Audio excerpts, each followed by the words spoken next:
Hi friends, तो आज हम लोग नंबर सिस्टम के बारे में पढ़ेंगे। नंबर सिस्टम जिसका मतलब होता है संख्या पद्धति। संख्या पद्धति। तो सबसे पहले हम संख्या पद्धति में जानेंगे अंक के बारे में। किसके बारे में? अंक के बारे में कि अंक होता क्या है। अंक तो 0, 1, 2, 3, 4, 5, 6, 7, 8 और 9, इसको हम अंक कहते हैं। 0, 1, 2, 3, 4, 5, 6, 7, 8 और 9, मतलब इसकी संख्या 10 है। अंक की संख्या 10 है, जिसकी सहायता से जितनी भी अंक गणित की संख्या होता है उसको हम लोग लिख पाते हैं। अंक के बाद हम लोग पढ़ेंगे प्राकृत संख्या के बारे में।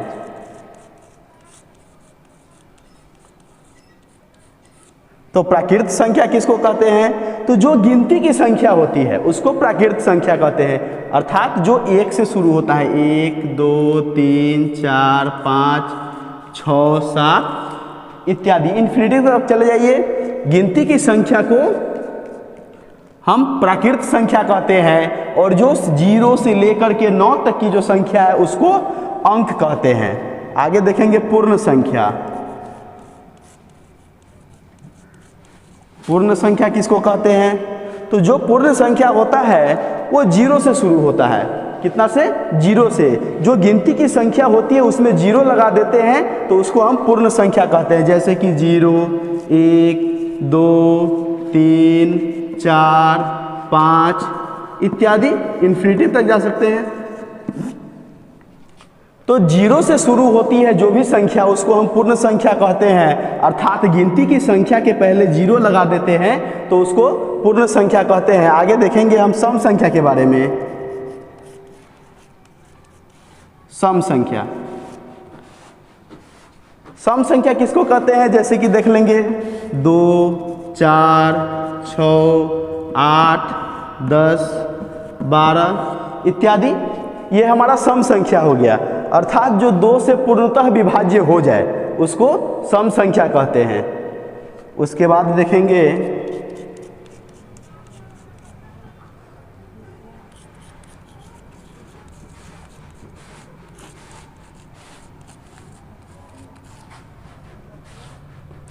विषम संख्या। उसको कहते हैं वैसा संख्या जो 2 से पूर्ण रूप से विभाज्य नहीं होता है, अर्थात जो 2 से पूर्ण रूप से नहीं कटता है उसको हम विषम संख्या कहते हैं। जैसे देख लीजिए 1, 3, 5, 7, 9 इत्यादि। तो अब हम देखेंगे भाज्य संख्या के बारे में। भाज्य संख्या कहते किसको हैं? तो वैसी संख्या जो एक और अपनी संख्या के अलावा दूसरी संख्या से विभाज्य हो जाए उसको हम क्या कहते हैं? भाज्य संख्या कहते हैं। भाज्य संख्या किसको कहेंगे? तो वो संख्या जो एक और अपनी संख्या के अलावा दूसरे संख्या से भी विभाज्य हो जाए, अर्थात कट जाए, जिसको भाग लगाने पर वह कट जाता हो, वो हमारा भाज्य संख्या कहलाता है। उसके बाद है अभाज्य संख्या। अभाज्य संख्या किसको कहेंगे? तो वैसी संख्या जो एक और अपनी संख्या के अलावा किसी अन्य संख्या से विभाज्य नहीं होता हो, अर्थात एक और अपनी संख्या के अलावा दूसरी संख्या से नहीं कटता हो, उसको हम अभाज्य संख्या कहेंगे। अब जुड़वा संख्या किसको कहते हैं? तो जुड़वा संख्या वैसी 2 अभाज्य संख्याओं का अंतर 2 हो, है ना, उसको हम क्या कहेंगे? जुड़वा संख्या। ऐसे इसका एग्जाम्पल देख लेते हैं थोड़ा सा जुड़वा संख्या का। तो जुड़वा संख्या जैसे में देखिए हम परिभाषा लिखे हैं कि जिन 2 अभाज्य संख्याओं का अंतर, है ना, अभाज्य संख्याओं का कोई 2 अभाज्य संख्या का अंतर का मतलब होता है घटाव।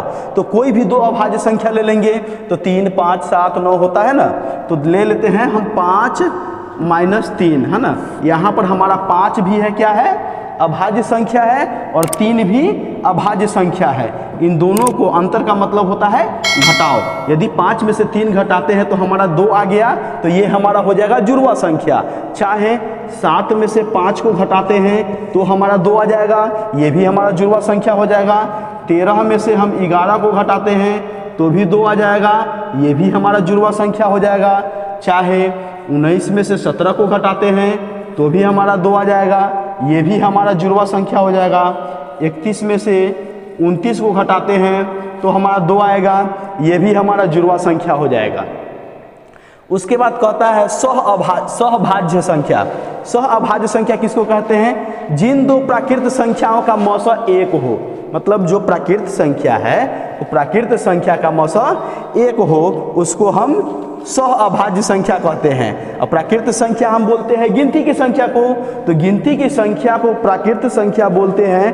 तो उसका मौसा जब ज्ञात करेंगे तो उसका मौसा एक आना चाहिए, उसको हम क्या कहेंगे? सहअभाज्य संख्या। अब जैसे कि यहाँ देख लीजिए, हम 3 से 2 का मतलब 3 और 2 का मौसा निकालते हैं तो 2 एक हम 2 करेंगे, 3 में से 2 घटेगा 1, है ना। उसके बाद 2 लिखेंगे, यहाँ 2 बार में 2 कट जाएगा, तो यहाँ हमारा मौसा कितना आ गया? 1 आ गया। तो ये हमारा क्या हो जाएगा? सहअभाज्य संख्या हो जाएगा।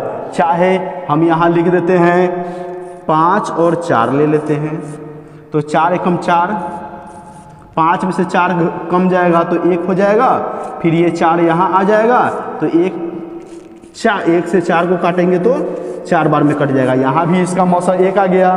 तो सहअभाज्य संख्या बोलते हैं जिन दो प्राकृत संख्या अर्थात गिनती की संख्या, जिन दो प्राकृत संख्याओं का मौसा 1 होता हो उसको हम सहअभाज्य संख्या कहते हैं। अभी हम स्थानीय मान के बारे में जानेंगे कि स्थानीय मान होता क्या है। तो स्थानीय मान हम बोलते हैं किसी भी अंक में जो संख्या निरूपित की हुई रहती है उसको हम स्थानीय मान कहते हैं। किसी भी अंक में जो संख्या निरूपित रहती है उसको स्थानीय मान कहते हैं। जैसे कि 572 हम लिख दिए, 572 में 7 का स्थानीय मान हमारा क्या हो जाएगा? तो 7 लिख देंगे, और 7 के बाद जितनी संख्याएं होगी उतनी 0 हम लगा देंगे, है ना। उसके बाद हम लिख देते हैं 6875 में 6 का स्थानीय मान क्या हो जाएगा?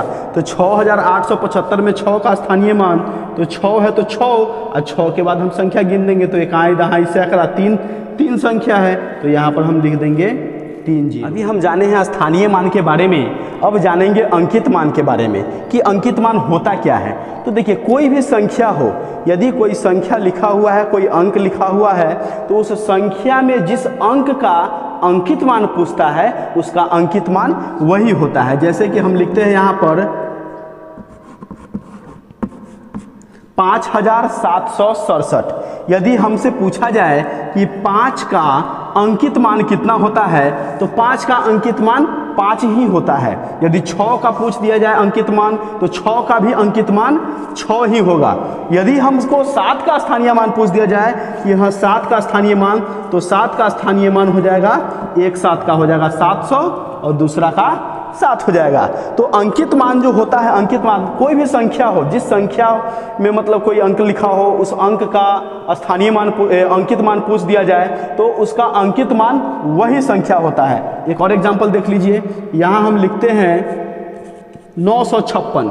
956 में 5 का अंकित मान कितना होता है? तो 5 का अंकित मान 5 ही होगा।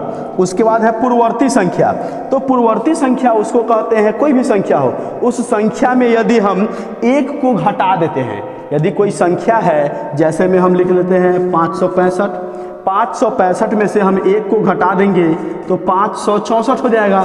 तो 564 हो जाएगा, तो ये हमारा हो जाएगा पूर्ववर्ती संख्या।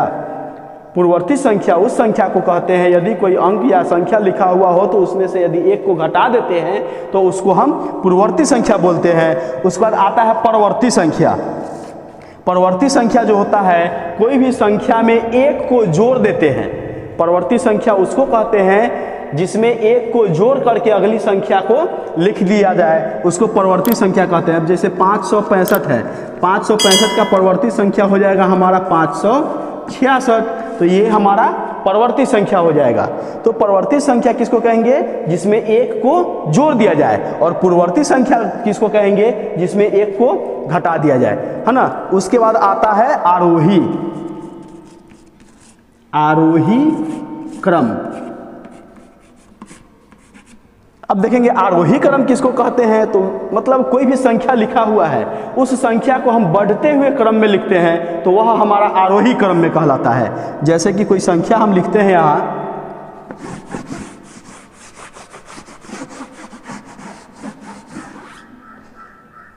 अब यहाँ हम लिख दिए 6 4 3 9 13 लिख दिए 2।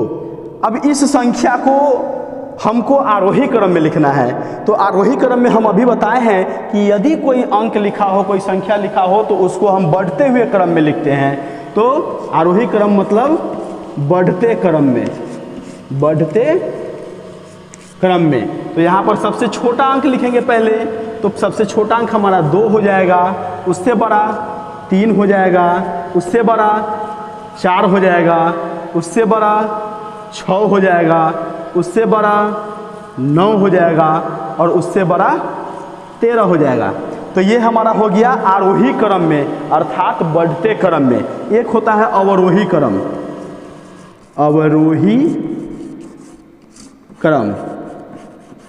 तो अवरोही क्रम जो होता है वो घटते क्रम में होता है, घटते क्रम।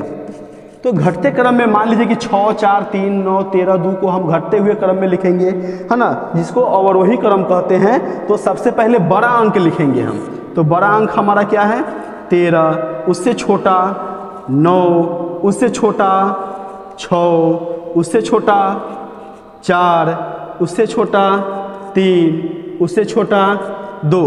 तो देखिए आरोही क्रम का मतलब होता है बढ़ते हुए क्रम में लिखना और अवरोही क्रम का मतलब होता है घटते हुए क्रम में लिखना। ये हो गया हमारा आरोही अवरोही क्रम। और पूर्ववर्ती संख्या, परवर्ती संख्या, स्थानीय मान, अंकित मान, ये हम अभी आप लोगों को बताए हैं, फिर और अगले वीडियो में। ain't tryna tell you what to do, we're tryna play it cool. Baby, I am playing by your rules. Everything look better